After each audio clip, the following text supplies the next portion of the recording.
What starts here changes the world. I have a few suggestions that may help you on your way to a better world. And while these lessons were learned during my time in the military, I can assure you that it matters not whether you ever served a day in uniform. It matters not your gender, your ethnic or religious background, your orientation, or your social status. Our struggles in this world are similar, and the lessons to overcome those struggles and to move forward, changing ourselves and changing the world around us, will apply equally to all. So here are the 10 lessons I learned from basic SEAL training that hopefully will be of value to you as you move forward in life. Every morning in SEAL training, my instructors, who at the time were all Vietnam veterans, would show up in my barracks room, and the first thing they'd do was inspect my bed. If you did it right, the corners would be square, the covers would be pulled tight, the pillow centered just under the headboard, and the extra blanket folded neatly at the foot of the rack.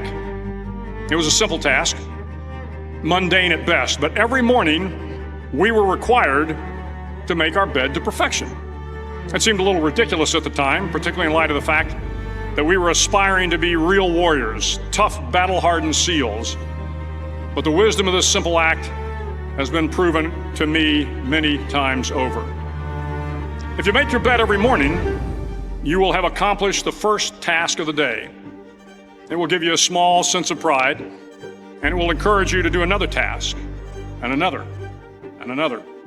And by the end of the day, that one task completed will have turned into many tasks completed. Making your bed will also reinforce the fact that the little things in life matter. If you can't do the little things right, you'll never be able to do the big things right. And if by chance you have a miserable day, you will come home to a bed that is made,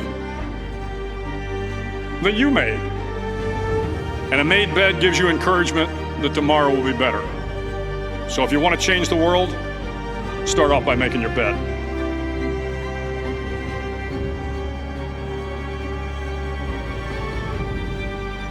During SEAL training, the students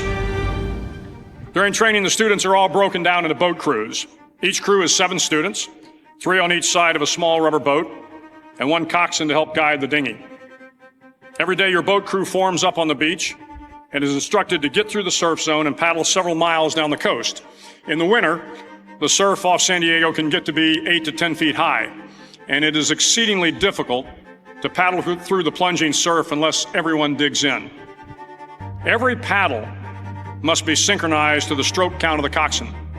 Everyone must exert equal effort, or the boat will turn against the wave and be unceremoniously dumped back on the beach. For the boat to make it to its destination, everyone must paddle. You can't change the world alone. You will need some help. And to truly get from your starting point to your destination takes friends, colleagues, the goodwill of strangers, and a strong coxswain to guide you. If you want to change the world, find someone to help you paddle. Over a few weeks of difficult training, my SEAL class, which started with 150 men, was down to just 42. There were now 6 boat crews of 7 men each. I was in the boat with the tall guys, but the best boat crew we had was made up of the little guys, the Munchkin crew, we called them. No one was over 5'5". The Munchkin boat crew had 1 American Indian, 1 African American, 1 Polish American, 1 Greek American, 1 Italian American, and 2 tough kids from the Midwest. They out-paddled, outran, and outswam all the other boat crews. The big men in the other boat crews would always make good-natured fun of the tiny little flippers the Munchkins put on their tiny little feet prior to every swim. But somehow these little guys from every corner of the nation and the world always had the last laugh, swimming faster than everyone and reaching the shore long before the rest of us. SEAL training was a great equalizer. Nothing mattered but your will to succeed, not your color, not your ethnic background, not your education, not your social status. If you want to change the world, measure a person by the size of their heart, not by the size of their flippers. Several times a week, the instructors would line up the class and do a uniform inspection. It was exceptionally thorough. Your hat had to be perfectly starched, your uniform immaculately pressed, your belt buckle shiny and void of any smudges. But it seemed that no matter how much effort you put into starching your hat or pressing your uniform or polishing your belt buckle, it just wasn't good enough. The instructors would find something wrong. For failing the uniform inspection, the student had to run, fully clothed, into the surf zone. Then wet from head to toe, roll around on the beach until every part of your body was covered with sand. The effect was known as a sugar cookie. You stayed in the uniform the rest of the day, cold, wet, and sandy. There were many a student who just couldn't accept the fact that all their efforts were in vain, that no matter how hard they tried to get the uniform right, it went unappreciated. Those students didn't make it through training. Those students didn't understand the purpose of the drill. You were never going to succeed. You were never going to have a perfect uniform. The instructors weren't going to allow it. Sometimes, no matter how well you prepare or how well you perform, you still end up as a sugar cookie. It's just the way life is sometimes. If you want to change the world, get over being a sugar cookie and keep moving forward.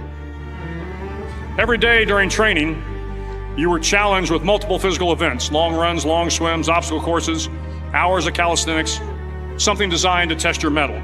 Every event had standards, times you had to meet. If you failed to meet those times, those standards, your name was posted on a list, and at the end of the day, those on the list were invited to a circus. A circus was 2 hours of additional calisthenics, designed to wear you down, to break your spirit, to force you to quit.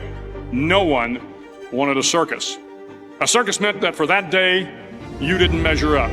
A circus meant more fatigue, and more fatigue meant that the following day would be more difficult and more circuses were likely. But at some time during SEAL training, everyone made the circus list. But an interesting thing happened to those who were constantly on the list. Over time, those students who did 2 hours of extra calisthenics got stronger and stronger. The pain of the circuses built inner strength and physical resiliency. Life is filled with circuses. You will fail. You will likely fail often. It will be painful. It will be discouraging.